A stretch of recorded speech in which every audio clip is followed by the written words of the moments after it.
All right, welcome everyone to the Asset and Investment Review Task Force.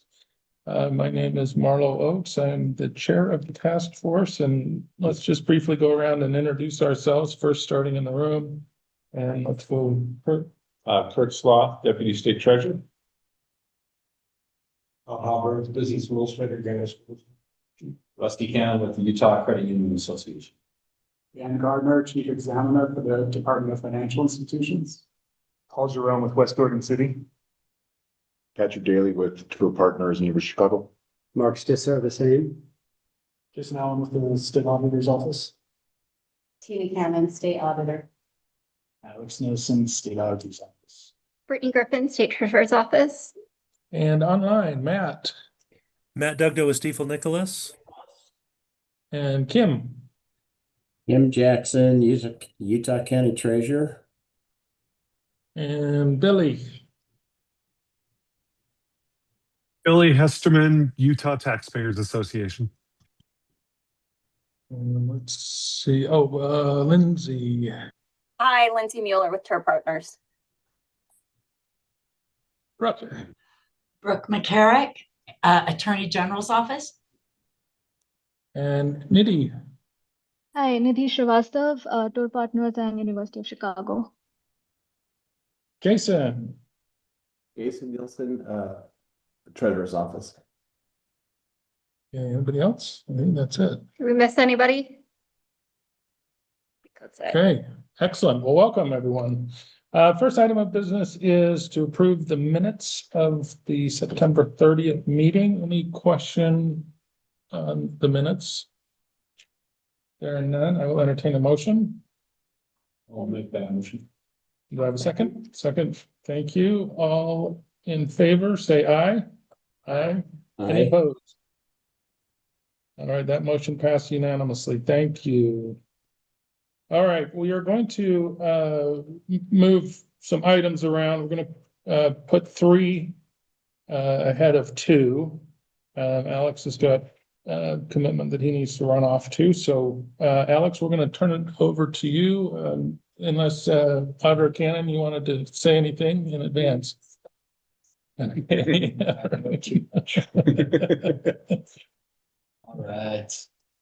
So, got some new additions to the dashboard for everyone, though I'll try and keep it short because I know we have a lot of other cool stuff in today's meeting. So last time I was here, one of the things we went over were the survey responses. And I've now set it up so that you can come in here and select any entity. Yeah. You guys able to hear okay? Can you guys hear okay online? Yes. Wonderful. Okay. Let me know if I need to yell louder or something. So you can select any entity. Right now I have Alpine School District, but if you wanted to switch it, select your entity. You get some information on who submitted the survey response. And then you can scroll through all their questions. What I think is more interesting though is to do it by question and see all your different entities. And this is where you can see some of that automated textual analysis. So I had performed that for you guys last time, but I wanted to set it up so that you guys could do your own stuff. So in this case, we'll start by selecting question. Let's go ahead and do question 2, which talks about why there was a trend in net position for an entity over the last 5 fiscal years, and if so, what the person contributed to. You can then select for certain government types. Well, you'll notice it's already done all the network analysis to find co-recurring terms for you using the stems on the right, that's the blue, or just the full keywords on the left. And then it supplements that with a little frequency bar chart and table. And then you can see the number of times it occurred in the survey, as well as the unique surveys that had that keyword. So, what's the difference between this left column and the right column? The word increase got used a bit, but 40, sorry, I gotta move my Zoom so I can show you guys.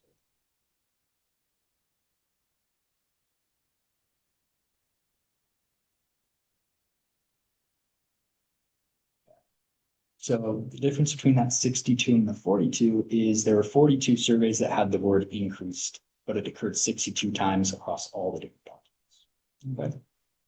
Then you can just scroll through them as well. So if you're like, there was a certain word in here that was a little interesting to me, the word build. So then I want to find all the words that I'm interested in, and I can filter by different entities or government types. So we've kind of enabled you guys to come in here and see what kind of trends and words, what people are saying based off the surveys. You can also do some kind of cool stuff too by filtering to certain government types or to a specific set of entities. So in this case, we've got all the different governments in here. But let's say I just wanted to look at like school districts.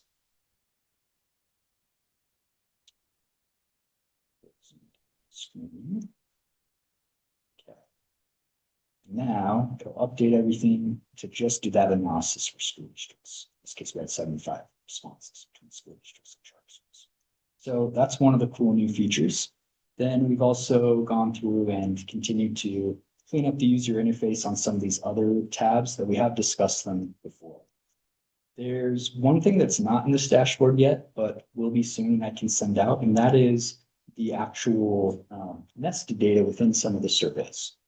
So if we go to like question one, this is one where we would ask folks for data for the last 10 years. And if we go look at these responses, you notice they kind of look tricky to figure out what's going on historically. Yeah, you could like pull all these out, put them in a spreadsheet. That's a lot of work. So what I had is I had an AI model go, and for these questions that had this nested number information, pull them out in a structured way, save that to a database, and then I've cleaned these responses. So like if someone missed a year or they put yes in there, it's tried to clean those up. So those data sets exist.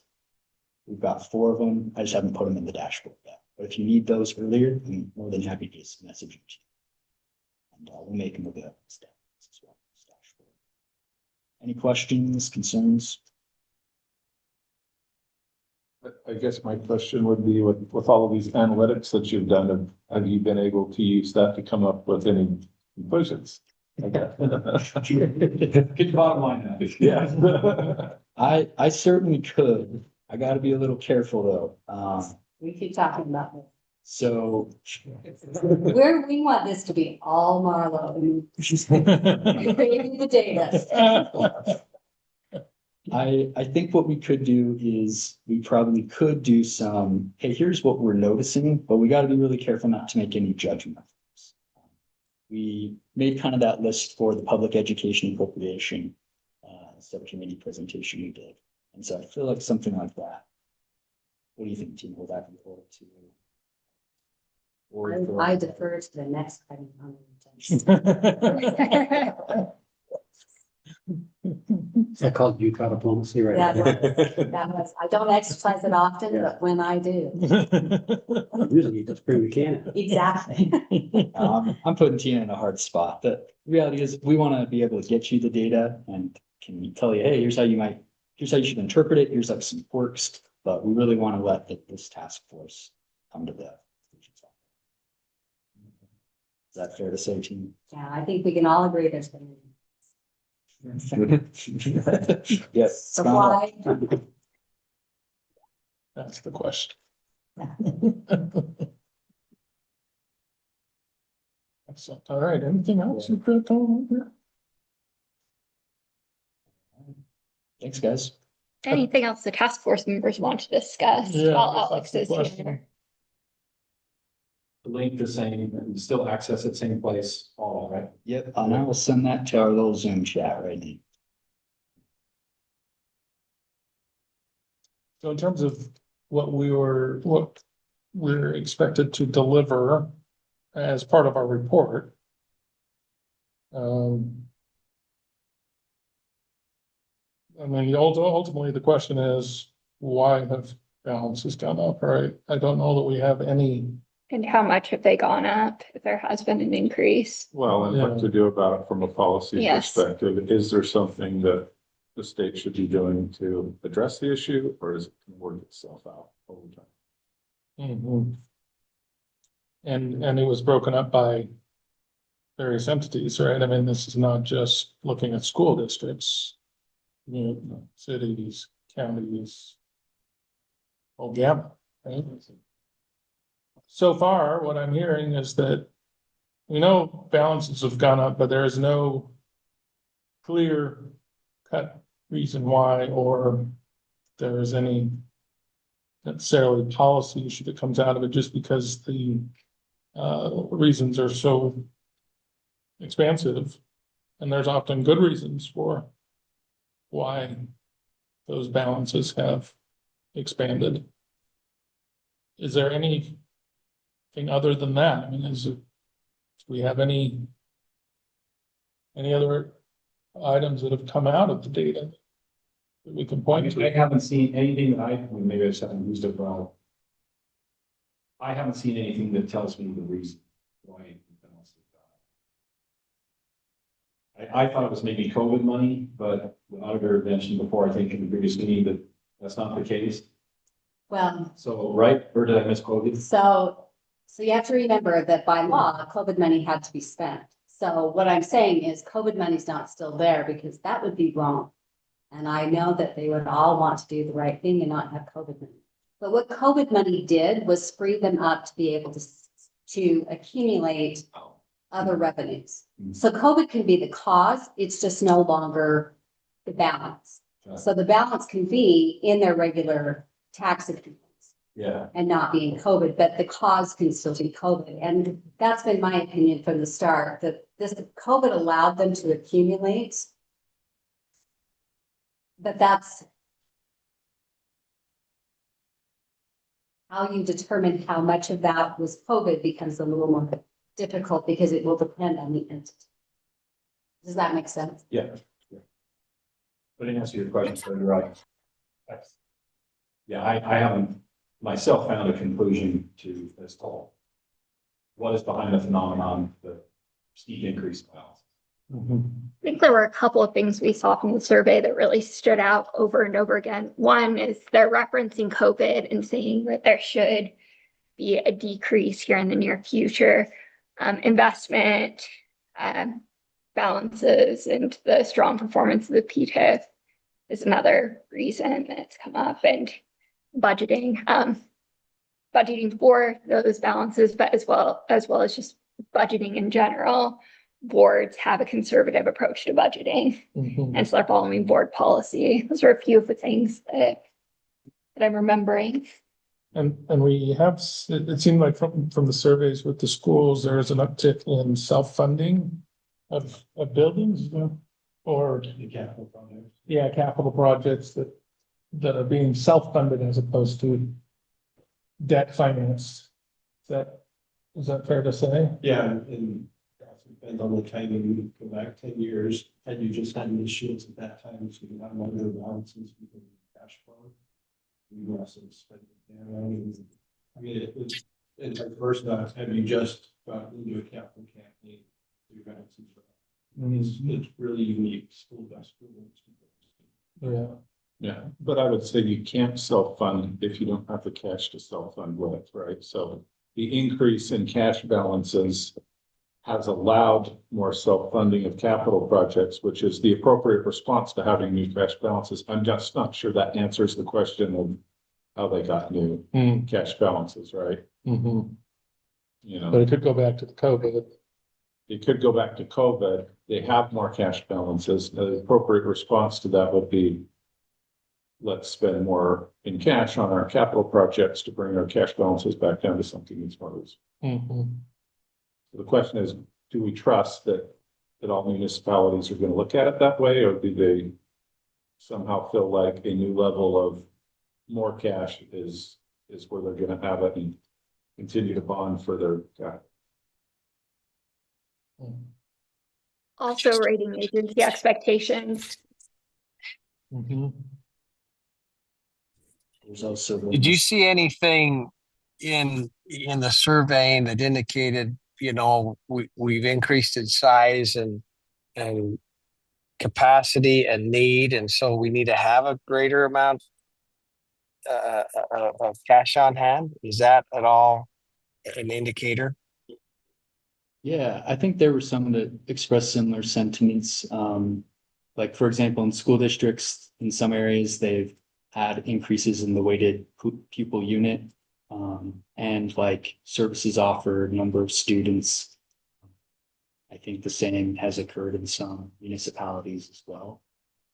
Though, then on top of that, in addition to an increase in services, there seems to be more cash reserves for certain benefits, whether that's like covering insurance premiums or fun stuff going on at URS where you have to cover a liability that you can't even predict until near the end of the year. So yeah, there's definitely, I think the survey is reflecting that.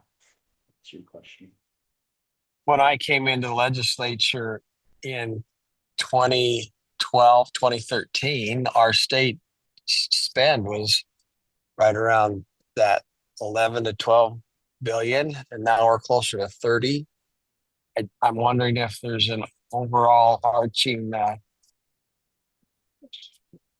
mission creep, if it in the negative, or just recognize in the other side of that would be our population has increased significantly in that time as well.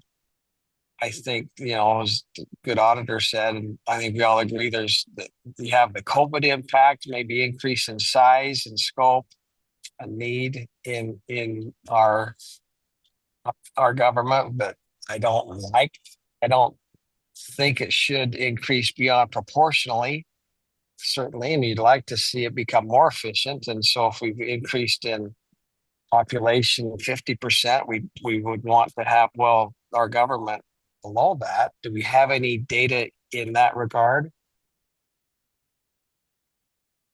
So I just want to make sure I'm understanding the question right. Data comparing maybe like population and maybe some other economic growth metrics against some of the growth we're seeing in reserves. That's kind of what you're asking.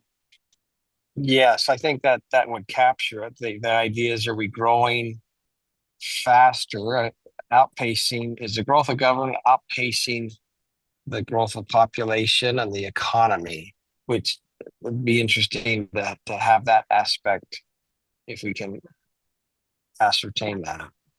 Your reserves are growing faster than your population and inflation. So we should be able to track those two other markers and then be able to show that trend. It's a little more work for us. That's what we're afraid of. We're going to stop coming to these meetings. There's only one left after today.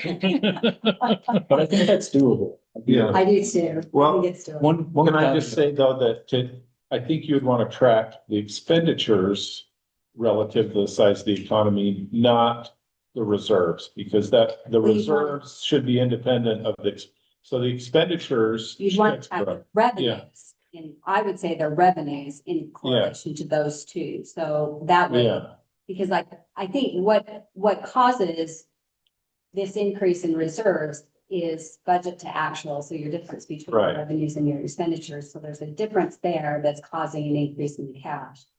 So the ultimate cause is going to be the revenue, which you would expect to see in a growing school district. If your numbers are increasing, then of course your revenues will be increasing just based on the weighted per pupil. Stop me if I get this wrong, Kathy. So, and in a county that's growing, so then once you move to a municipality and a county that's growing, if you've got an increase in your population, you're going to see an increase in housing. Although I keep hearing they're still short, but I know there's more housing left. So you'd expect to see that revenue increase too, but not as much because property tax is number based. So it's going to get a little tougher on our municipalities and our counties. I think you're going in the right direction, auditor. I also would like to just add to what our good treasurer said is it's why have they increased? But also the next question is, are we capitalizing on the Invest in Utah notion? Is there ways that we could make appropriately some of that increase available to our markets to help and strengthen the economy. So I just want to make sure we have that on the radar. Thank you. Thank you. I'm not suggesting an answer to that question. I'm just suggesting that was part of the notion behind the intent of the legislature in passing the bill. Yep. But I think we could break that down even in the municipalities, the difference in revenues between their property tax and their sales tax, because I think that's one of the things that we saw during COVID is that the anticipation and the reason for the COVID relief was the thought that revenues would be down. And I don't think Utah saw that at all. You're going to switch to Amazon. You reflect that revenue. So. One thing I would want to add, that Aubrey Cameron just talked about is that with, the building growth that's gone on in municipalities, you've got the building related revenues that can only be spent on building related expenses. And if you've got efficiencies of scale that be incorporated into your operations and you're going through a high growth period, then there's a possibility of extra revenues that can only be spent on building related revenue or building related expenses, but you don't have enough to match that. But in the lean times, you'll exceed that. You'll exceed things, so you'll actually dip into that. So in a high growth period. I think that's been one of the most interesting questions in knowing that you've got a restriction based at property tax in position level between capital expenditures and operating expenditures for school districts. And if that allocation is off, you may end up having a pot of money that you cannot use currently. It's designed to even out long term. Long term, right. But It could take a market exactly decline or recession to actually before you get it right. So it would also be interesting to see those different restrictions in the school district. Oh, we're just making lots more work, guys. Sorry. You started that though. It's true. Okay. All good points. Yeah, no, it's good discussion. I guess where do we go from here? Question for you, Treasurer. When we were getting ready for our presentation, we had looked at the different security types to see which ones were growing. Do you want me to do them or work on that? I don't think so. I don't think we need. That could at least tell you things like we're seeing the reserves are increasing, but they're increasing with PTIF, they're increasing with uni bonds, they're increasing with this. Yeah.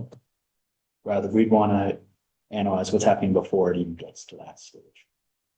Yeah, it's almost it's really the PTIF versus deposits versus. I'm not sure what else it would be. It's really the PTIF.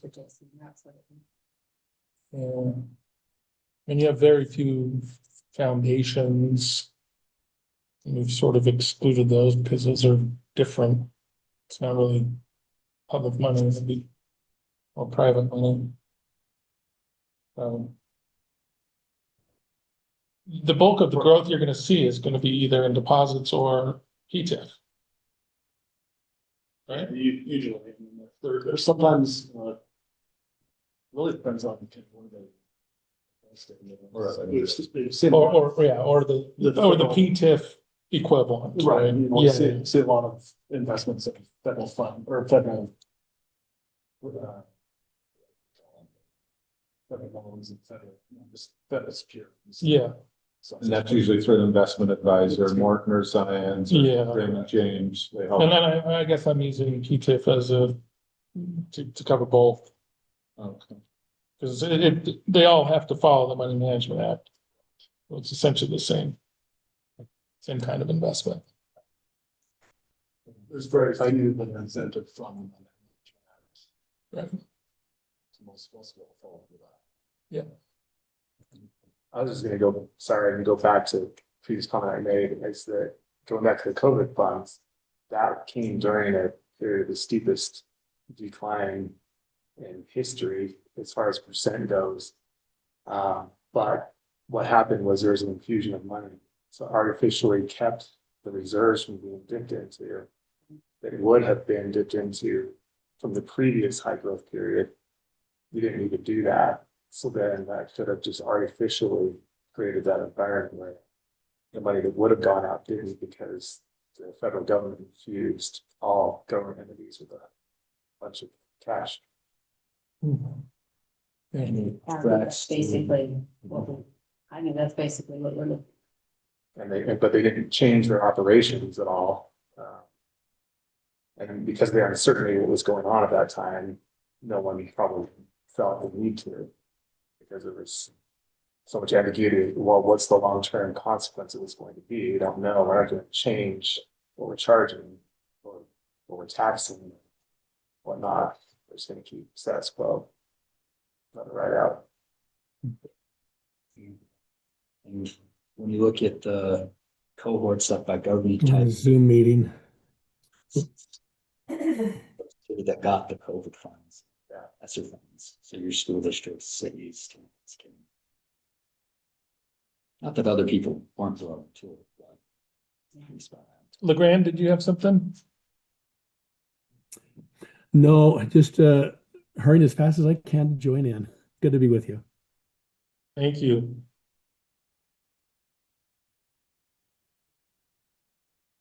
Oh,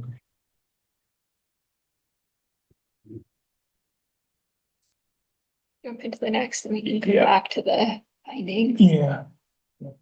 All right, let's, thank you, Alex. Good. All right, let's move to item 2, which is now item 3 on the agenda, the investment study. And we're going to hear from University of Chicago and TERP partners to regarding the evaluation of whether placing a portion of public reserves on deposit at local banks can provide added value to Utah's economy. So Senator Stratton, addressing the question you brought up, which is definitely part of this study. So I will turn it over to Mark and Patrick, TERP partners, and there are, You do yeah, you should control have, What's that? yeah, you have Control access L will to make a full the screen. presentation. Thank you. Or not. Oh, it doesn't. Here we go. There you go. Well, first, we appreciate taking the time, and I think we said this earlier, we'd love for this to be pretty collaborative. No state has ever done anything like this actually in action. And Utah, the deeper we dig into this, is uniquely qualified to do something that no other state in the republic is capable of doing around what they could do to help their local banks improve lending to small businesses and entities in their state. And we love that Treasurer Oaks is interested in finding a way to make it better, because obviously the correlation between a healthy state and a healthy banking in your state is direct. So you can't have a healthy state and have great healthy banking. So we'll just get this as a quick agenda. We're gonna do a project overview for you guys. We're gonna go cover quickly, since we covered last time, the state of the Utah banking sector. And then we're gonna provide an analytical framework and analysis. We're gonna talk about some recommendations and have sort of a free-flowing discussion. In the appendix is the slides from the previous one we had at the end of September. And that includes an overview of the Utah banking sector in more detail than we'll go through today. So this is, again, that was the overview of what the investment study is about. And we're going to go, and this is an overview of just what the PTIF, what the allocation they have currently. It's 104% invested in Utah bank certificates of deposit. And the objective is to evaluate reallocating a portion of the PTIF to Utah-based financial institutions will generate local economic impact in excess of the decreased return.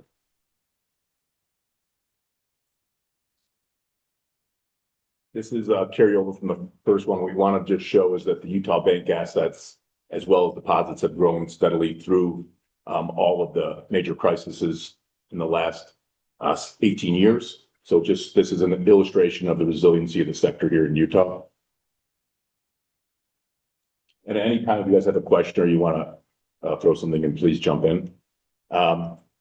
This is, again, sort of other treasurer. This is what we were just sort of talking about. If you look at, 2020 to today, There's been a huge increase from the state and political divisions, calculated by the FDIC to Utah banks.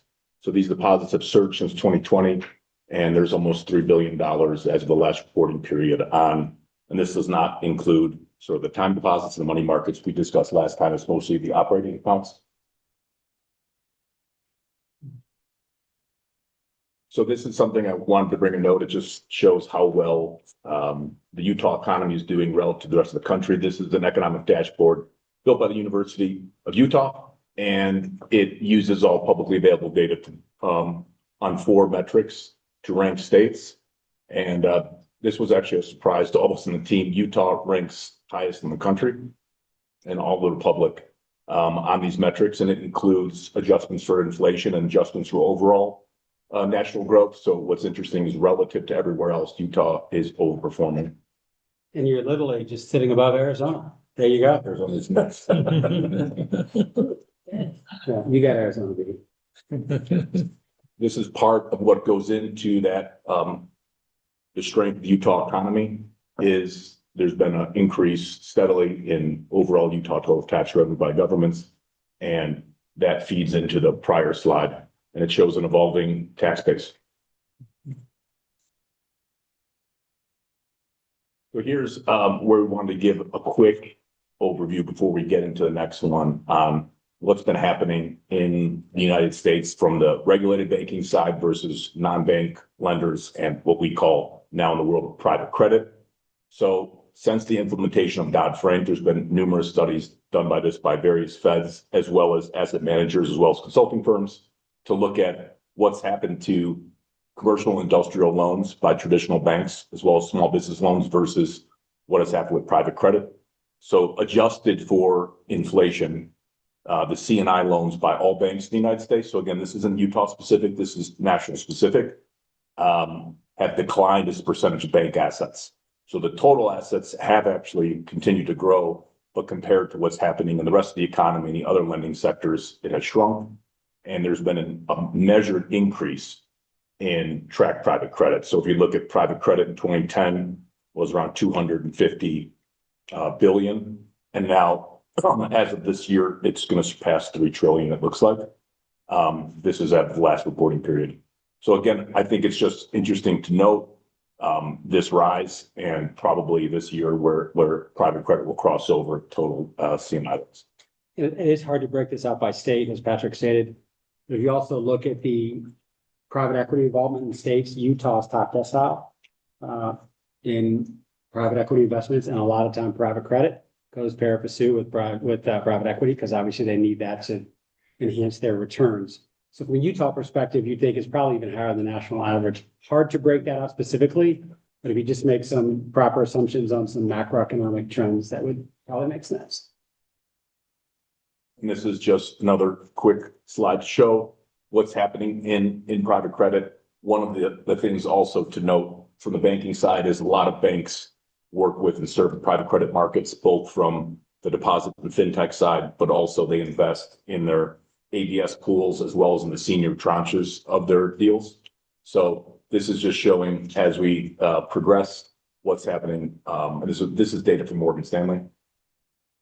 Does anyone have any questions about that? Yeah. And how we'd ultimately love to have just a conversation about how you see it and how your association feels. Do you work with private credit? I mean, how does that all fit? And I know in Texas, it's a really interesting discussion that's going on right now. Sometimes they work well together, sometimes they don't. I've been very fascinated by your opinion on it.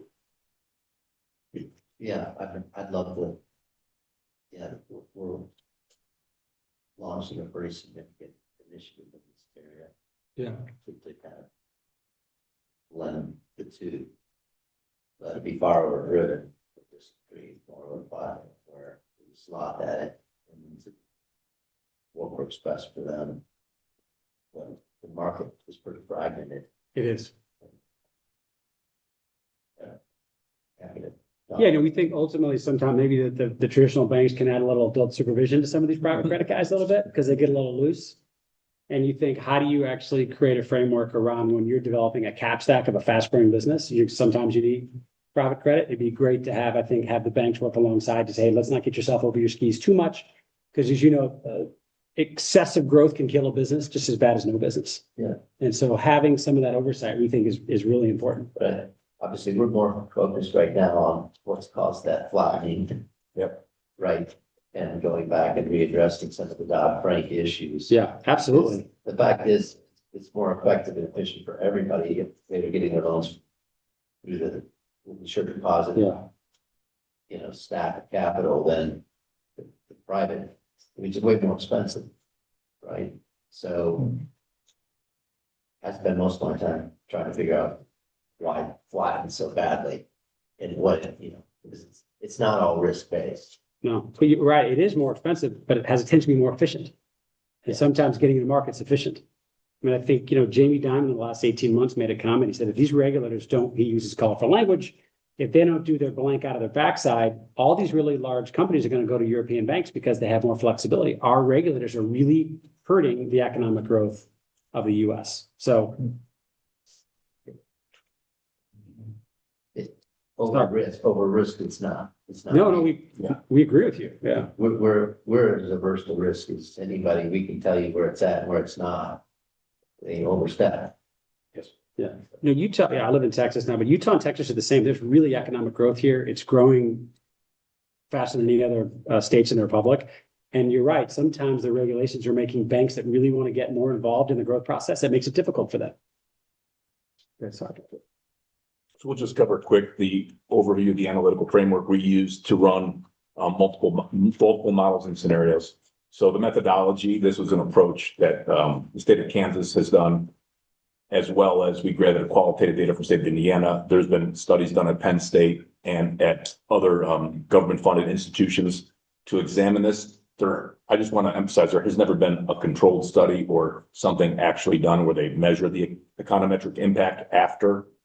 Right, so this was all more theoretical economic modeling. So the economic management, what we do is we're going to talk about the potential chain reaction or flow from public deposits, increase in bank lending, which boosts investment income, the wealth effect, and potentially tax revenue. So the multipliers we used, and we run multiple sensitivities on these, is the money multiplier is how the deposits enables banks to lend more into the economy. So that's something that is what happens with the reserve fractional banking method we have. And then the income multiplier is also, we're trying to use econometric methodologies that have been used in the past to guess and forecast out what potential tax collections could be. And that's, again, it's what's difficult is people have written a lot about this, but no one's actually studied it with dollars and cents to actually make a not just a recommendation, but a follow-up a year or 2 or 3 later. But the overall measurement is almost like net tax revenue. Well, we'll show you. It's a net economic impact. It's like a marginal return. So we'll show it in the next one, Mark. I think we'll do it in here. So this is part of the Utah specific parameters. We just said round numbers. Yeah, we just use round numbers here. So this is estimated state tax revenue, a marginal product of capital, which has been traditionally used in other studies. So one of the issues is the out-of-state investment ratio is if banks take in the assets and buy out-of-state investments, we just assume that at 0 because for the reasons of this study, it was easier to do that because if you start playing with out-of-state investment returns and tax collections, it gets incredibly complex.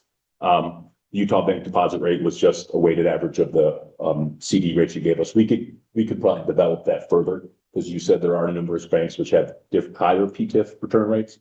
But that's really just showing the delta between the the change between what the PTIF offers and what Utah Bank CDs between 1 and 3 year maturities offer. Go to the next one. Well, the auditor did say she got her taxes out of Amazon during, if I remember you correctly there, right? We did. So again, this is sort of the math behind the sensitivity models that we ran. And the core thesis is the local deposits will earn lower interest, but may generate higher economic returns through in-state lending, income growth, and expanding the tax base. The key drivers are, and this is where we have to, it's the Utah loan to deposit ratio. This is how much the Utah banks reinvest locally in both loans in Utah and then the loans that are made reinvested in the Utah economy for the deposits. And then there's the interest rate differential, which is fixed. It's just Utah deposit rates versus the external market of PTIF rates. And the marginal product capital and tax rate would be the outcomes. So let's go here. And high level, so here are two economic scenarios.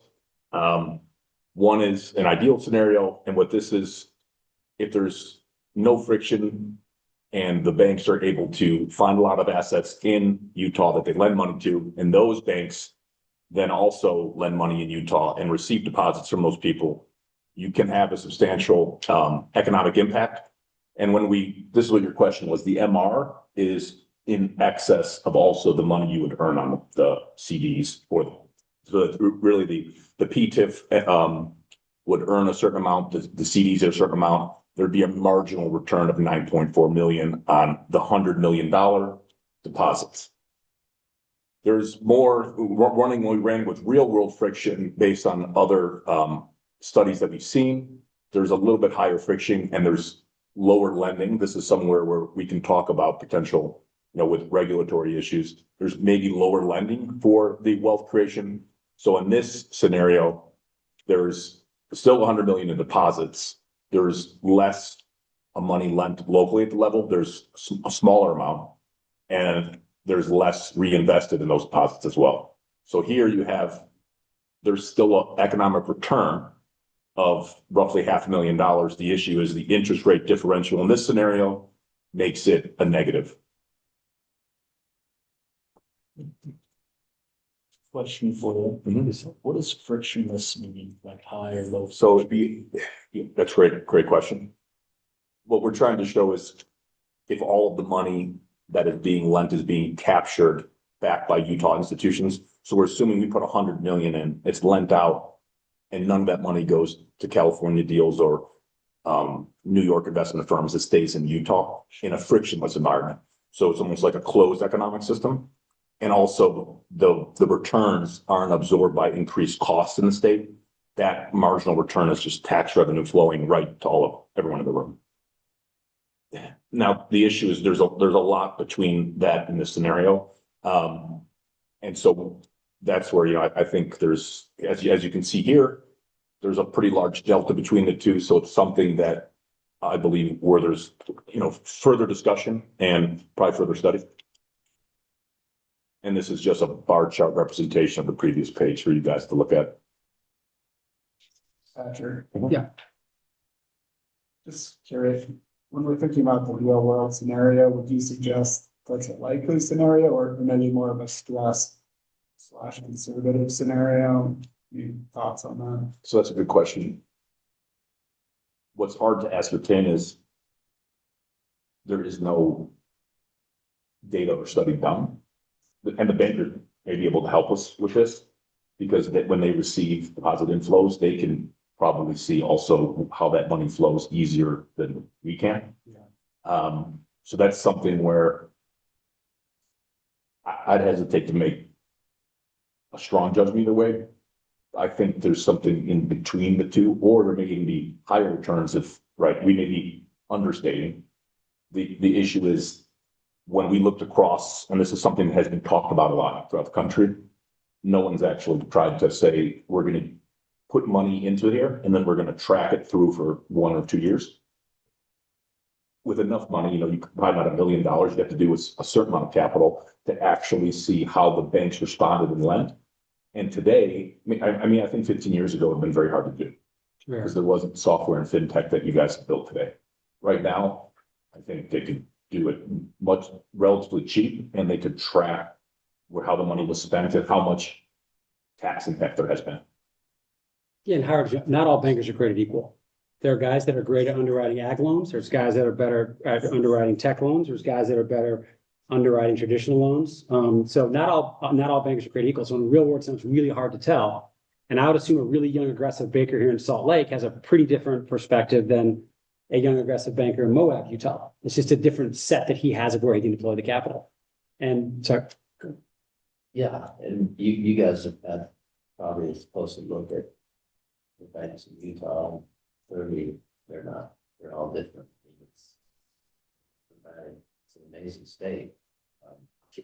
And it's getting even more different But that's for this group, I mean, tell me if I'm wrong, but I mean, the frictionless issue, potentially can be shaped by whatever policy comes out of this school. If the policy is just any FDIC or insured institution or NCUA insured institution, you know, and these deposits go back into any of those, well then, yeah, then you're dealing with this, you have to measure it, and try to figure out where it ended up at, and that could be an interesting study. You could try to adjust for that friction through whatever policy it was that you were fashioning. Well, I would say you'd bet on the entrepreneurial spirit of this state over about any other republic. So you have a pretty good basis by which you could actually implement something like that. I mean, it's just every piece of data shows that this state is just far and above. And what got us to this point, to be honest with you, is our housing crisis. The governor wants to build 35,000 new starter homes the next 5 years. And all the banks looked at it and said, who's going to finance that? And with what deposits? Because a good bank is lent up, right? I mean, we don't sit on 50% of our deposits. We're lending our deposits. And so when you come in with a new initiative and say, we're going to do 35,000 homes in 5 years, the funding has to come from someplace. It's not just readily available on our balance sheet. So that's what started this conversation with Marla. We have Utah sourced the need for these funds. And what we need is a study that shows that if these funds are put in local banks and those local banks use them to acquire land and build homes for Utahns, it's a massive return for the state. And I guarantee you probably know 3 or 4 of your best banker members. And if you're like, hey, those guys will get it done. Now, the other guys, can they get it done? You may say, hey, let's focus on the guys that can't get it done. I mean, there are no doubt you probably have guys. And ironically, those guys are the ones paying much higher. They're paying PTIF rates in the market, Right. Broker deposits. They're lending nationwide, but they're buying broker deposits and they're paying top dollar. But they're not making any home construction loans. So it's like we're talking about 2 totally different worlds. Yeah, and it's a regulatory issue for them. I mean, you know, it's different. The regulatory underwriting around construction loans are a lot different than a cash loan, et cetera. So you're right. It's a lot more work for them. But we could like I said, depending on how we fashion the policy coming out of this, we can manage away some of the friction. I think. But Yeah, I don't think we don't disagree with you. So I'll let Pat talk about this with you. So this is just a dashboard that's going to be a leave behind for the Office of the Treasurer. It's just going to be a simulated economic dashboard where you guys can change some of the friction. You can change some of the marginal product of capital deposits to show different scenarios. So that's just going to be something you'll have fun playing with too. Say, Alex, with the great hair, you'll figure this out in a heartbeat. So, Go ahead. question for you. We can play with the friction. What does that mean? Like just changing a ratio or? And we'll give some, it'll be, it's like how much of the new loans stay in the state versus out of state, how much of the deposits stay in state versus out of state, because you're trying to stimulate multiple paths. Sure. And that's part of this is perfect segue. I think I maybe set you up for this is the discussion and sort of path forward, Mark. Yeah. And so what we're trying to talk about here is I think, and I would love people's feedback is where we sort of felt, in looking at the economic analysis previously done is there hasn't been a lot of evidence or evaluation. There's been theory. And I think with a well-designed policy and a well-designed study, and I don't mean, a small study, an actual study with real economic impact, I think you could not only do something great for Utah, but probably for the rest of the country. Because if you could prove out that you were able to sort of harness the power of these deposits in the banks and provide economic growth for a state, a lot of states could benefit from this, and a lot of other, they could probably copy similar, regulatory and policy changes. So here, Mark, do you want to also talk about these? Yeah, I think it's really important, like Howard said, it's gotta have great stakeholder involvement. And you have to say, hey, look, I know this guy can get stuff done, this guy can't get it done, there has to be that part. We also believe that, and we're pretty fortunate because we get to see a lot of interesting tech. As the technology now exists, there's a company that one of our good friends runs, an insurance company, he's invested in this business, and they could tell you if your banker lent money to Kurt's business, he could call him and say, Kurt, your second largest customer is having some financial problems, they may not pay you on time. So the technology now exists that you can have predictive analytics of where a problem might come, and you can get pretty out and far ahead of it right now. So you think from Marlo's perspective, if he says, look, we want to give this to this bank, we want to make sure that we have transparent, data-driven understanding of what's going on at all times so that we know our capital return, we know what's safe, et cetera. That's pretty interesting. If you could do, again, stakeholder engagement where it's really good data-driven economics so you can see this hits and this wins and everybody's on the same page, it could be pretty interesting.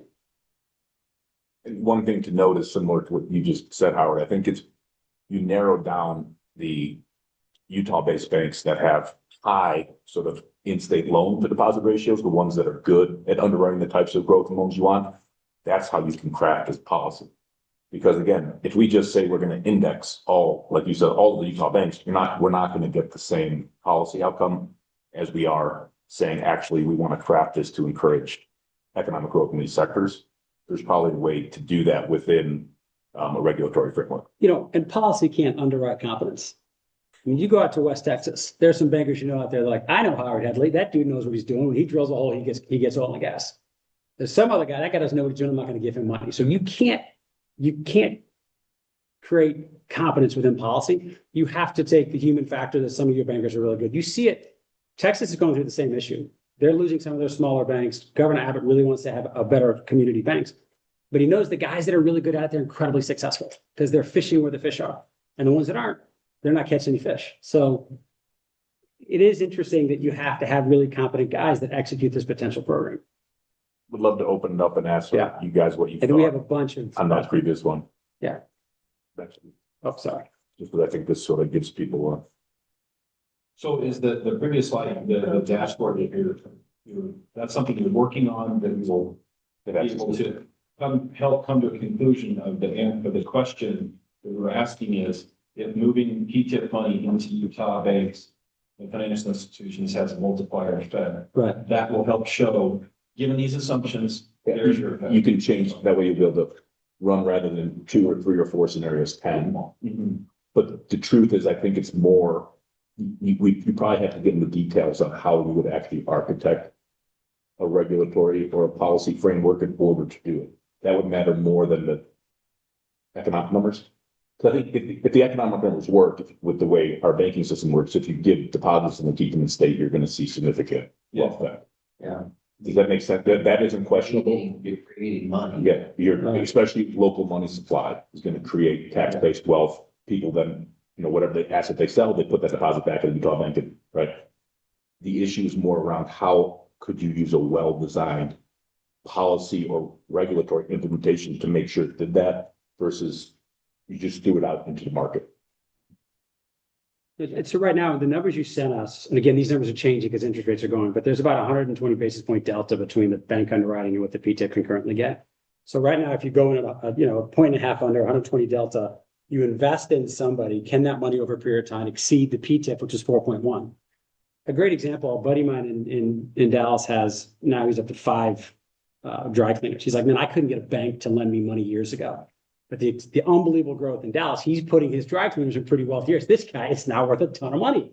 And every private equity firm's coming after him because he puts his dry cleaning in places where it's very affluent areas. And guess what? People never check their bills. They never check their bills.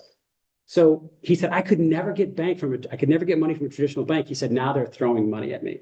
So it's those little areas, like if you can say, hey, we give to somebody that's in a growing business in a growing area, that delta, we know we're going to make up. We know that's going to make up. But you have to have that sort of situational awareness and that confidence to say, this is going to work. Well, Did I say that right? Does that make sense to you? no, absolutely. And we've thought about this a lot. It can't just be a blanket policy, right? It's got to be targeted. But interesting, what I struggled with your question, you know, when I was trying to do the research, Yeah. to get you the numbers. But there is a cool relationship. The banks that are most likely to lend outside the state pay a much higher rate. Right. So that mitigates that loss.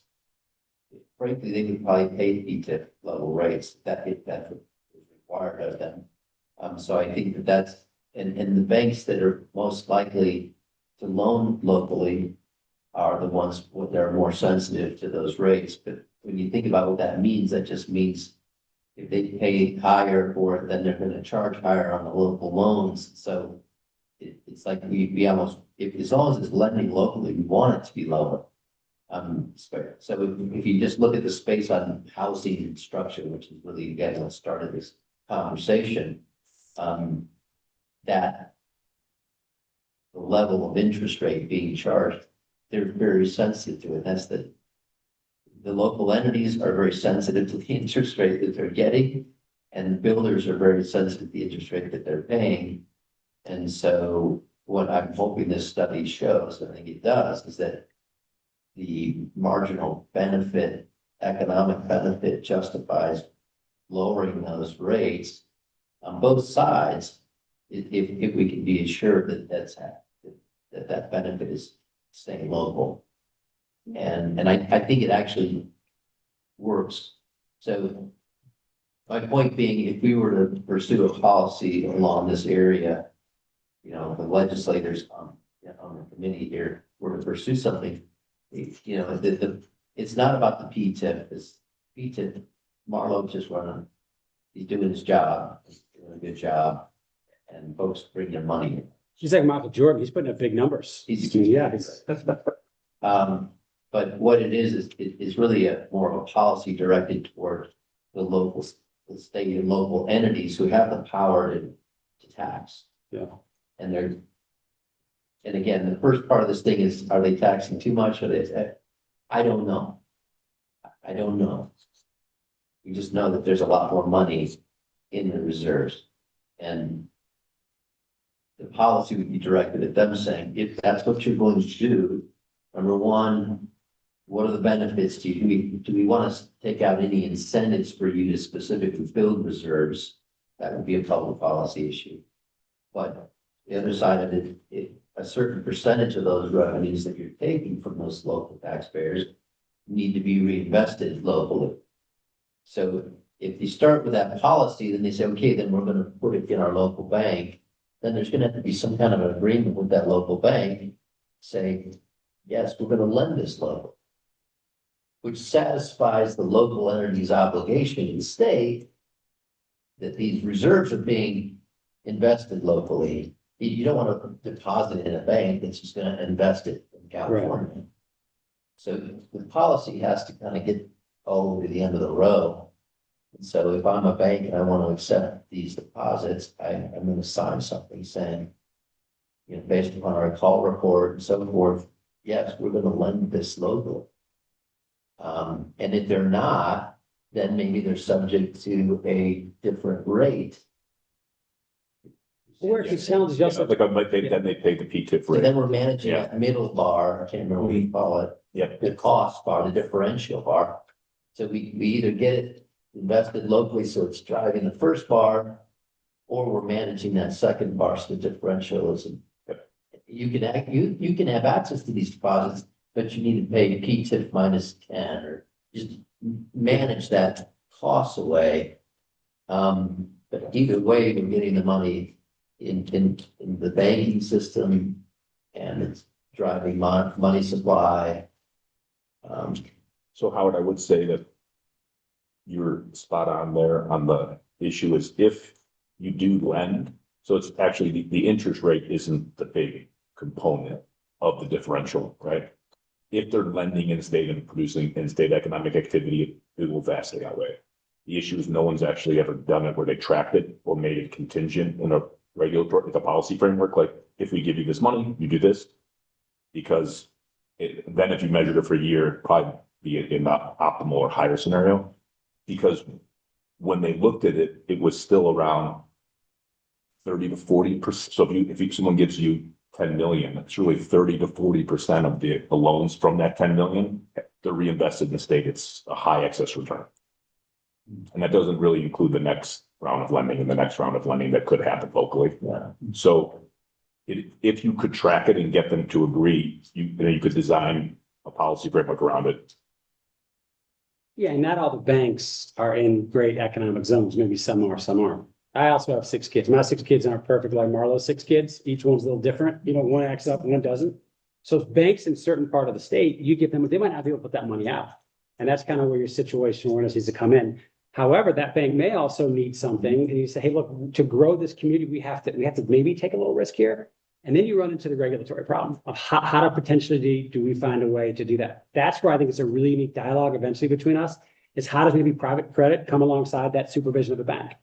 Because it could be some young guy that's trying to do something interesting, maybe he's trying to build a couple of homes, maybe his life wasn't perfect, doesn't have great credit, but he knows what he's doing. That bank maybe can't help him. But maybe if we bring along somebody side, hey, this guy could actually get that done, he can prove his merit. So there are interesting ways to underwrite opportunities that the state needs. But again, that's where you have to have really strong, competent leadership in the deployment of that capital and how it ultimately executes to the contribution of the community that it's in. I would approach that with a risk pool, a top loss fund or something.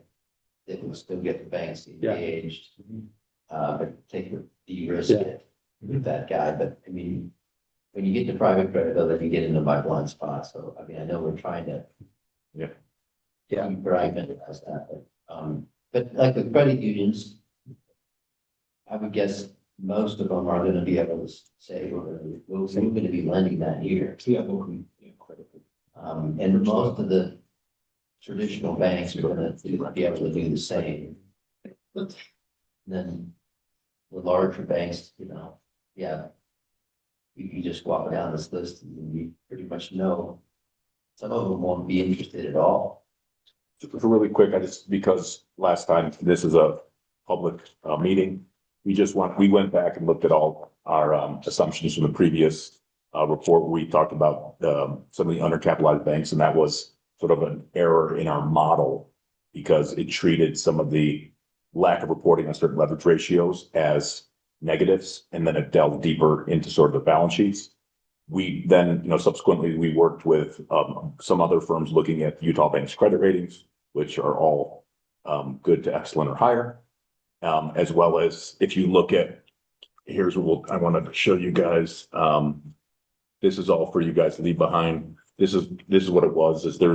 And I know Howard understands this as well. Is the FDIC allows banks under $5 billion to opt into a community bank lending ratio, and because of that lending ratio, this is what we adjusted our model. And these are the banks in Utah that don't fully report their lending ratios. So I just want to leave this behind for everybody because this was something that we talked about in the meeting and the regulators brought up. So there is no bank in Utah that is even on the FDIC minor watch list. They all have superior leverage ratios.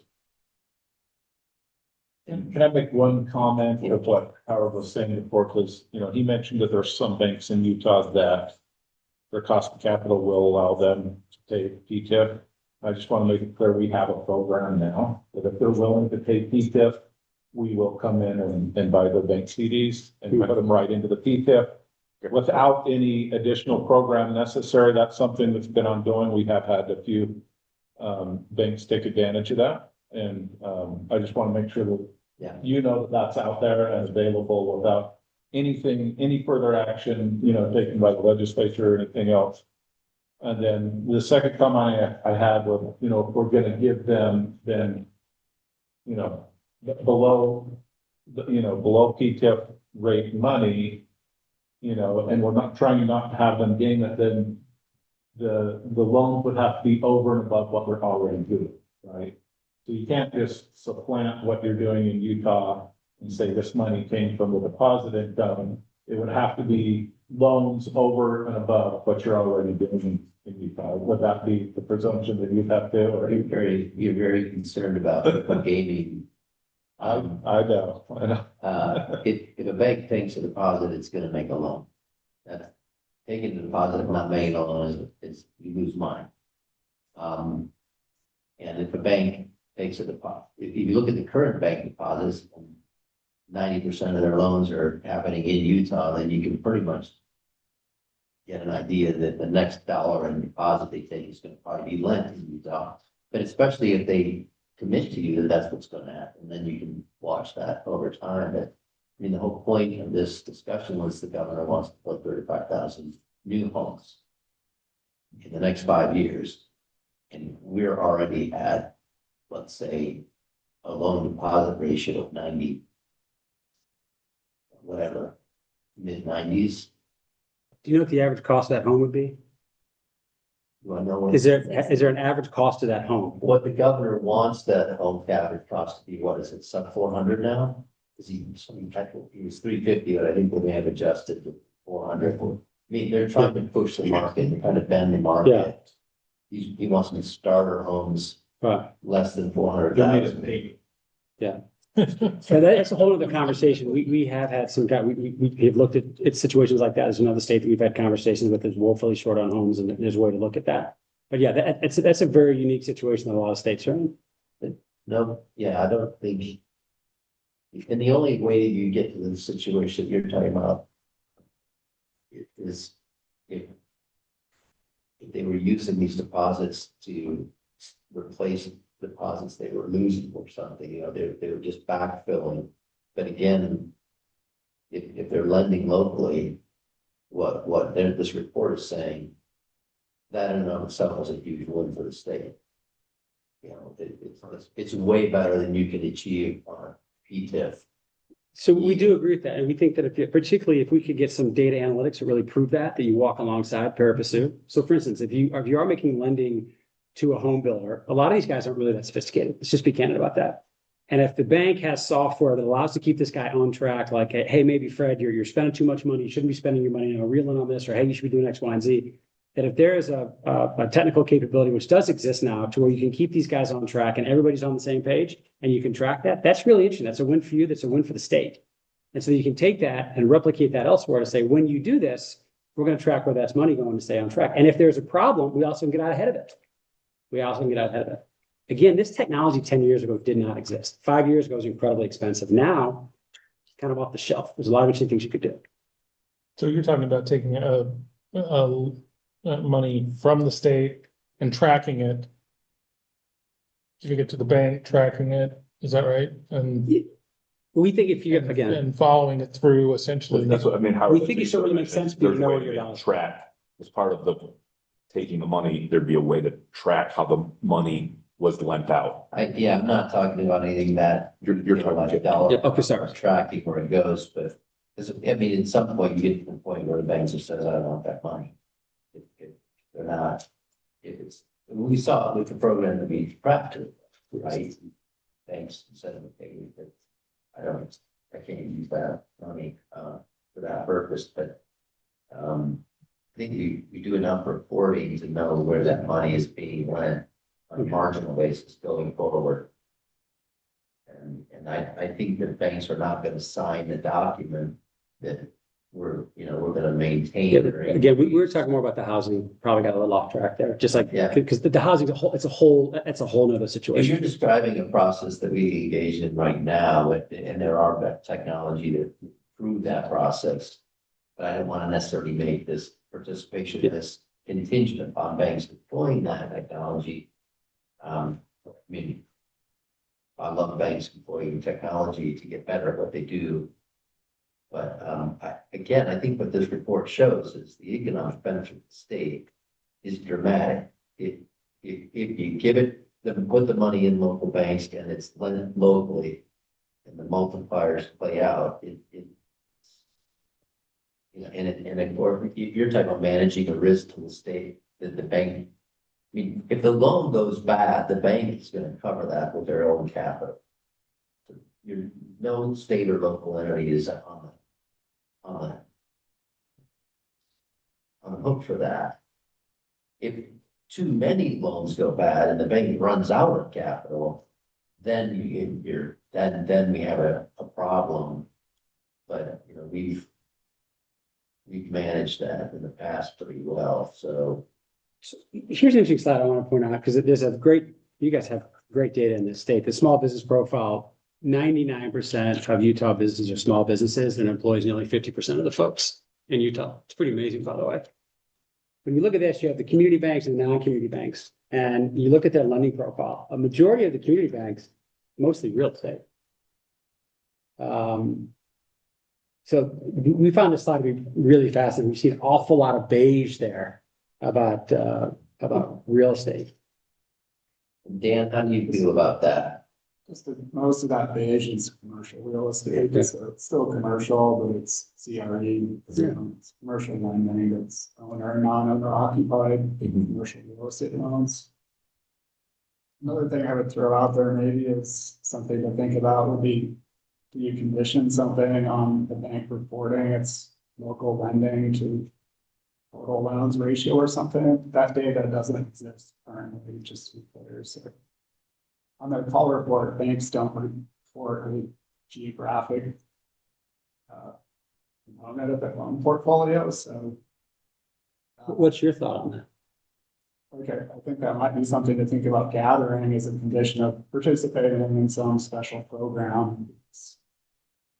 Howard used the word marginal, and I think that's an important thing to think about, but from a data perspective, you can't really track one particular deposit to one loan. Like, the deposits are fungible, and maybe somewhere down the road with AI or something that will become possible, but currently that's just not practical. So I think you could look at the probability of a bank that's highly concentrated in local loans, is deposit constrained. I think with a pretty high degree of certainty that if they get marginal deposits, pretty likely to go back into the local loans. So, some things to think about there. How can you measure the impact of that? Because I think that's what's missing is the actual empirical data that says, yes, we followed this money and, we've gathered information on this money and we know that this is the impact. That would kind of go back to the study. Yeah, so if somebody hires, if you give money to a business and they hire 10 people, what's the average cost of the average wage of X? You can figure out. And it's not gonna be perfect. Yeah, it's not gonna be perfect. They could get the money from somewhere else, but the idea is the way that to track it, it's both a wealth and income tax effect, as well as a cascade of other taxes, right? So I think there's no perfect science yet here because of the difficulty, because maybe if I would have been borrowed from, Bank of Zion Bank, I would have borrowed from Bank of America, and it would have been just a little bit different. But I think one of the issues is if people would allow this to have like a baseline local sort of impact, local loans, and then you saw that increase with the money being put there, or if it just stayed the same, but the overall loan book grew, so it grew as a percentage, you'd be able to get pretty strong numbers on after a year or probably 3/4 what the economic impact was. I mean, I think that wouldn't be questionable, because if you gave 10 million and they grew their loan book 30-40 million, and 50% of that was in Utah, you could get a pretty good estimate on what that meant for the government, the governmental bodies. Would that be, you could probably get something like that. Yeah, I'm gonna have to go, but for my benefit, if we could just back this up a few steps so that I'm understanding exactly where it is. So I've got a couple notes here. I think we said we were going to fashion the policy for investing in single family homes. Is that where so we got a targeted approach? No, I'm not suggesting we're gonna limit that. Okay, I think that's. so, because that's where I just want to clarify, because that's where I do believe I ran as a Republican and I get uncomfortable with the fashion department here. So, Bring out the can. you asked for it. I love it. So, Yeah. Because I am a little concerned over, I appreciate that we're short, but where I really struggled with this whole approach to housing on only funding new construction for starter homes is part of where I feel like we've gotten off track on this policy. So before I go to my next meeting on healthcare, I'd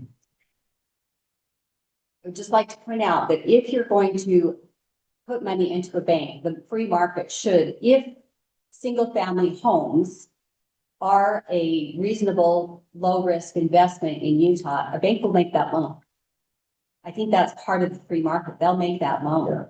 But so increasing, I have zero problem with investing locally and making sure that Utah banks are fine. Where I'm going to struggle, if I'm part of this committee, is making a recommendation for how the bank invests that money after that. That's where. Thank you. We can't, Thank you. I don't think. You have my support. Where. Because, I mean, the point that we made in the meetings before is, okay, a single family starter home is like one small piece of the whole economy. And for every one of those you build, there's probably going to be a home in a different category as people move up, and there's going to be gas stations, and there's going to be strip malls, and there's going to be movie theaters, and I mean, we've got to finance all this. And so to come in and say, we're going to just do this one thing, that's kind of where we got off, I think. All right. But I was just pointing and saying. Because that's where I got off, is Yeah. literally.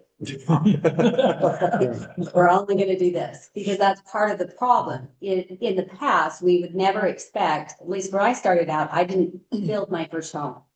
I moved into an existing home, and typically I have seen that trend. I am part of a large family because I am from Utah, so there are 9 of us. And I've seen that consistently. The first home is usually an older home, and it is the second or the third home that then becomes the new build. And I think if we're going to emphasize only funding one, you're going to continue this problem. But with that, I have to go beat up on healthcare. Thank you. Thank you. I am equal I opportunity. feel bad for the healthcare folks. Yeah, go get them, chief. Can I ask something that, I'm not in the banking industry, so this is gonna be an obvious answer to most, Howard, probably foremost, but you know, when we talk about like from investing our own retirement funds into different types of funds so that we protect ourselves, we talk about laddering so we have access to liquid cash when we need it. Are there market risks to investing or coming out with a mandate of how much has to be invested locally with respect to market volatility in general? I know you talked about That's actually a Marlowe question. Okay. He's basically asking about a liquidity premium. And he like layered CDs. Yeah. He's talking about like laddering T-bills similar. Yeah, but yeah, we're talking about actually saying, hey, you have to invest, we're going to require this much invested into local institutions versus wherever you want to, PTIF or through other asset investment managers that do it nationally. Is there a potential risk? You saying so much geographical risk, like, because you're Right, all again, invested in Utah, so you have a lot of geographic. Yeah, is And there? that's why it's more of a moral question, but I mean, it drives at the heart of this whole task force question of, if you hadn't raised the tax, where would that money be? It could be in the pocket of a constituent level. He would go and he would deposit in his bank credit union, or he would go and spend it in his, so it's. I mean, That's the question, because as soon as you take it out of their pocket and put it in yours and say, well, I've got to apply this, this standard of risk diversification, I've got to get it. That's where we start to get into trouble. And I'm not trying to take it out of your pocket, but I do think it's a reasonable proposition to say, for the state to say, okay, we've given you taxing authority and you've used it and you're managing your budget, and we respect that. We have a little bit better insight as to what you're doing, I think. But 25% of that, 50% of it, 40, some percentage of it needs to go back into the local. You've taken it out of that. We want some percentage to go back into the local and be working locally rather than chasing yield somewhere else. It's part of your diversification. And that's the policy that starts the process And then you go and say, okay, we're gonna put this in a local bank, or you may find another investment locally that can check that box for you, but I think the bank is probably use the best risk for you. And then, Well, but the then Money you, Management Act is what helps to that. yeah, and then, but then we'll need to get something from that depository saying whether it's a measurement of the current percentage of loans that are made locally or not, and an assumption that one more dollar in is gonna go be deployed locally, or it's gonna be some assurance that we're gonna deploy it locally. How we measure that, I don't know. We have to request some new piece of information, whether that's as part of money management, and banks go through an allotment process and they have to become a qualified depository, so. As part of that, they do submit some information. It's not very much, but in addition to their call report data, so. Something to think. So this. Page 7. Yeah. That's just the surge. To your original question though, on managing geographical risk, they can originate 100% of their loans in Utah. And they can manage their exposure on the back end because they want to sell loans or whatever. They don't have to choose to hold all of those loans, right? Banks have a lot of tools to manage those risk exposures. So even if they're doing all the origination within Utah, they still have tools to manage that kind of risk. Banks, normal supervision, they're sort of expected to look, they'll say their concentration risk, not just geographic, but across sectors and loan types, and there's a lot happening on the regulatory side at banks. And that's to Tina's point, you know, initially you were saying it's all gotta be in these starter homes, well, that's a concentration risk. You know, if we could take this deposit and we could do any number of local things. It'd be a CNI loan, it'd be a commercial real estate loan, be, you know, then we can manage that risk the way we need to. But the legislature kind of said, no, you have to do it in this type of loan, this price of house. And, but we had one, I think one we take. We had a couple others looking at it, but Just one so far. one so far. Yeah, just pointing out how much deposits have grown, which is interesting since 2020. This is fascinating. So as a percentage, do we actually see this as a percentage of the total PTIF? We can pull that. This looks a lot like a PTIF. And it's not PTIF, right? This is the deposits, what we talked about last time. Well, that's what I'm saying. And so Yeah, public deposits as a percentage of the PTIF is at about the same. Maybe it must have. You should see it. Yeah, we do believe that, community banks are the pulse of our economy. It's important that they're sustainable in our public. You have to have them. The regulatory pressure on them is sometimes debilitating. It's harder on them than it ever has been. Treasurer Oaks has a fellow treasurer in Oklahoma who had a very successful bank, and he's like, the regulatory risk became so difficult for us, such a challenge, we felt like we had to sell our bank. This guy was very good at what he did, and so you're in an enviable position because I think you probably have some really talented guys that are kind of crushed by the regulatory issue. And what we look at it, if you take the small business loans, however you want to segment them from 750 to $1.5 million, from 9.5 to 3 through to 7, those are the lifeline of these businesses, and the regulators make those the hardest on the bankers. That's what sort of fascinates us, is like those loans that are so importantly needed for small banks, it's a challenge for regional bankers. And they're the most important to the local economy. Absolutely. And that's the challenge you got to fight. Yeah. Can I ask another question about this chart? Is this adjusted for inflation? Is this in today's dollars, or is this just real?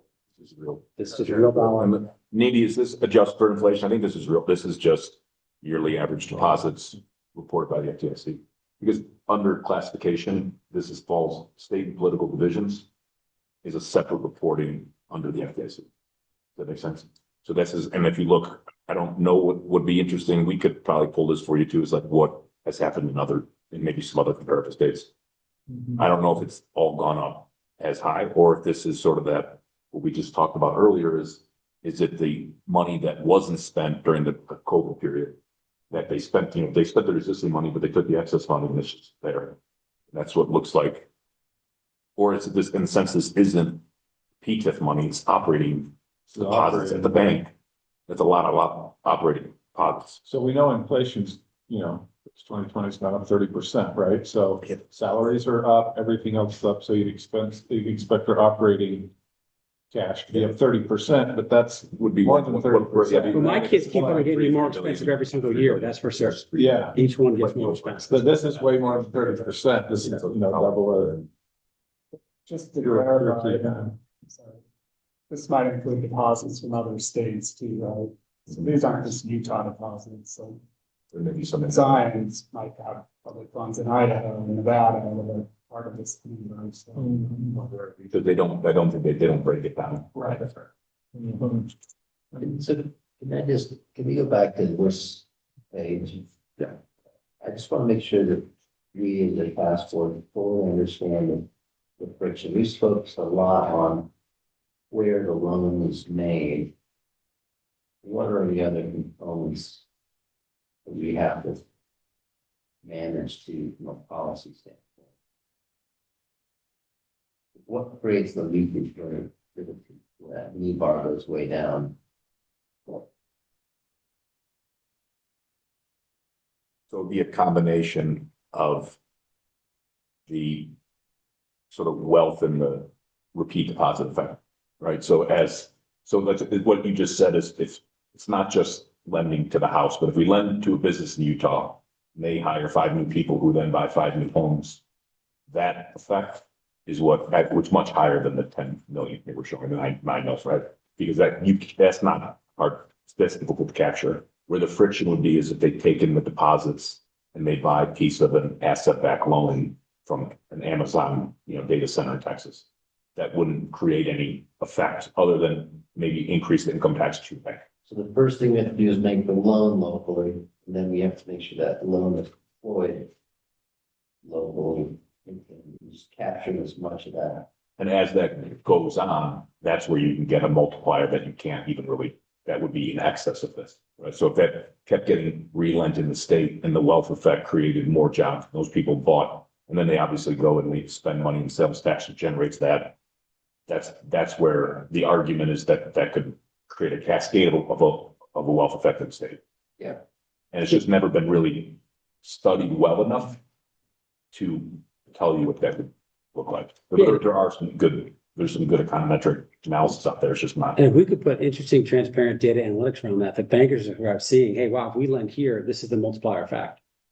And so we actually go, oh, wow, geez, this is going to create quite an outcome for the state of Utah and for my economy, et cetera. It's kind of hard to break all that data out right now. Or fashion a policy to require. Right. Yeah, so it is a bit of faith. But the first step is to make sure that lending is generally taking place here.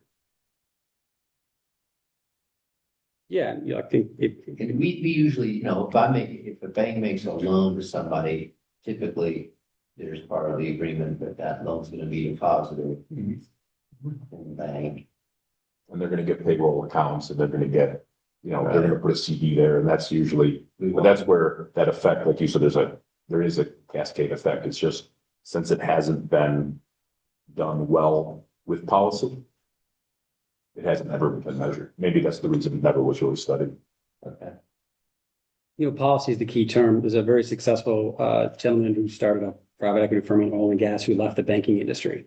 He said, because I couldn't make the loans I wanted to make to these great opportunities. He's now done exceedingly well. And because he got outside capital and put into it. So I think when you talk about policy, a lot of it you have to address is, hey, can you really get these loans out? Can they get through underwriting? Can they get through that deal? That's also important to look at. Okay. Thank you. Any other questions? I'm just thinking of a bank. If the state were able to benefit from a bank structure making these kinds of investments in banks, instead of taking an investment fund and using that money, right, with the local banks, having a state bank of bank, right, a state bank of bank. We haven't looked at that necessarily, but I do wonder if because we're mixing models, then that may create, I think, or there may be a more ideal, I don't know. well, what, I think you're talking about, too, what we're talking about on the left side of our balance sheet, or however you look at it, right, you have assets, which are the loans that get made. On the other side, those are funded by a lot, our deposits, our liabilities, and our equity, our capital. So I think what you're talking about is investment from the banks. That would be more capital rather than deposit. Or you could do preferred, right? You could do some sort of structured preferred, maybe if they wanted it. But it's all part Yeah, of capital. it'd be capital. Again, it's part of capital. The deposit, in that, so it's like 10%, let's say, use some of the numbers, 10%, 12%, 18% capital versus, 90 to 80% deposits funding these loans. And we're talking about local reserves coming in as deposits. And I think you're talking about capital stack. Capital. Now, what that does is that the more of that we have, the more deposits I can take.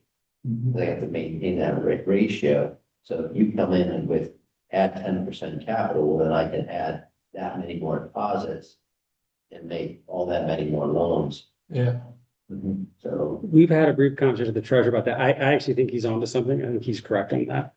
If we worked it from both angles, you might. I think he is, and Utah is very, very uniquely situated that they could actually probably pull that off. There's only probably 4 or 5 states in the republic that would have the capability to do that. I know there has been discussions around doing that in Texas, but the banking's pretty healthy down there. You guys are unique because you're a medium-sized state that has a whole bunch of money and a really unique entrepreneurial spirit. So this state is very uniquely qualified to potentially execute on what the treasurer's talking about. And it could really set a unique precedent across the republic. Talking about creating a state bank Looking at that model. like North Dakota. I don't know enough about. I don't know North Dakota to what it does with that thing. I just don't I'm know. not sure is what I was thinking. Probably buys everybody a coat. It's pretty cold up there, okay. Yeah. Understand, Marlo, then, so if you think about that side of the balance sheet, liabilities and equity. When we have a problem over on this side, that It's money that. comes out of this. Right, when one it hits first. that part, yeah. So is that where the state wants to be, or does the state want to be up here? Yeah. Yeah, I mean, I think it brings out some interesting Yeah, potential next steps, right? And kind of the task force nationally that we're looking at similar issues, including the regulatory and the state and federal, right? I mean, I think that's one of the biggest challenges that banks are facing is the regulatory environment. And that's what's driving private credit, right? if you have capital, where are you gonna put it, and your private credit guys, it's more profitable going into that space than somebody starting a new bank. Right, We just haven't had any new banks started, right, not of the traditional fashion. right. You got a chunk of capital, where are you gonna go? Are you gonna go in this highly regulated space, you can more here? And right now, friction is less over here than it is going to the FDIC, getting a new charter, and that's not good. It's private credit guys can't create money supply. Right, The banks can. right, exactly. Well, it'll be interesting to talk to. You've got some local folks here who made a lot of money in software. It'd be interesting to say, what was a bank part of you getting started? How did a bank help you get started? I think the answer to that would kind of be interesting. A lot of time that's not the case. There's a state we've done some work with that's in the middle of the country that has about 1%, a little less than 1% of the population, but 10 to 11% of the food production. And that state's banking really has to take a look at when a farm gets in trouble, they have to support it because it is so intrinsically important to the economy of that state that also feeds the public. So you can't, there's not a broad stroke. You got to take on a local perspective. And that's the great thing about this is that you cannot remove the local from the local. Everybody knows it. So I agree with Treasurer Oaks. I think that there's a really unique opportunity for the position that Utah's in to actually explore something like that. Say, could we be a bank to state banks and really improve and enhance our local community bank strengths? So we're open to any feedback. We're still working on the final part of our report. We want to make sure we get all your feedback and get all the data sets in that we think that are important. Yeah, we can refine some of the data. Yeah. I'm happy to even try to get you. There's a word when we ask for the deposit rates that there's such a difference between the banks that are here, the traditional banks versus the national platform banks, I'll call, or specialty banks that are basically paying market rates for their deposits, lending nationally. I'm guessing those are most of the ones that might be in the PTIF. That program they talked about. We don't have anybody in the program now, but we've had several banks come in and out. And then as they find we're pretty expensive deposits, you know, so they can usually find a cheaper deposit source at some point. So we kind of fill that gap if they're struggling. So Kurt, you're saying you're not a cheap date, right?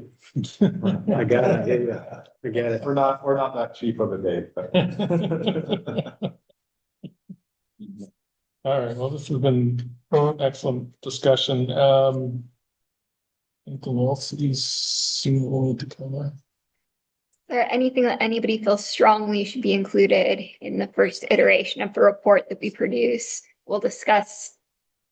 The goal is to have that report drafted before the next meeting, and then we can discuss that at the next meeting. And this is, again, the report that we will turn over to the legislature by November 30th. They're talking about everything, both these questions.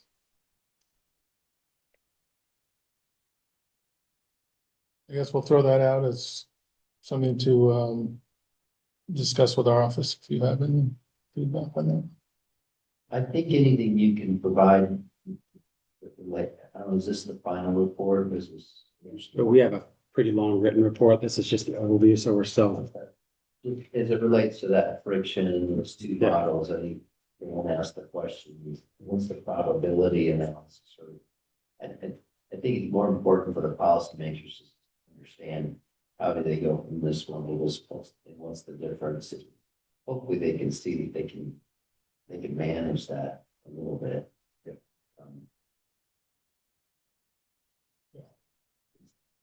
not a random outcome. It's Like what you said, it's to be strong policy outcome. If you designed a policy framework right, you could change that outcome. okay. The better we can understand it. Yep. You're the smart guys. Yeah. That's great. Thank you. All right, thank you. All right, our final meeting is scheduled for November 21st at 9 a.m. Hopefully you all have that on your calendars. Yes, and it's going to be in the Senate building. This room wasn't available, and the room in our office was a little crammed, so it'll be in the Senate building. Okay, excellent. All right, anything else? All right, if there's nothing else, Hey, let me just Please. again thank everyone for all the work and effort. Boy, it's been a great discussion today. Thank you so much. Thank you, Senator Stratt. I'm excited to have the legislature have this information, the outcome. So thank you all. Keep up the great work.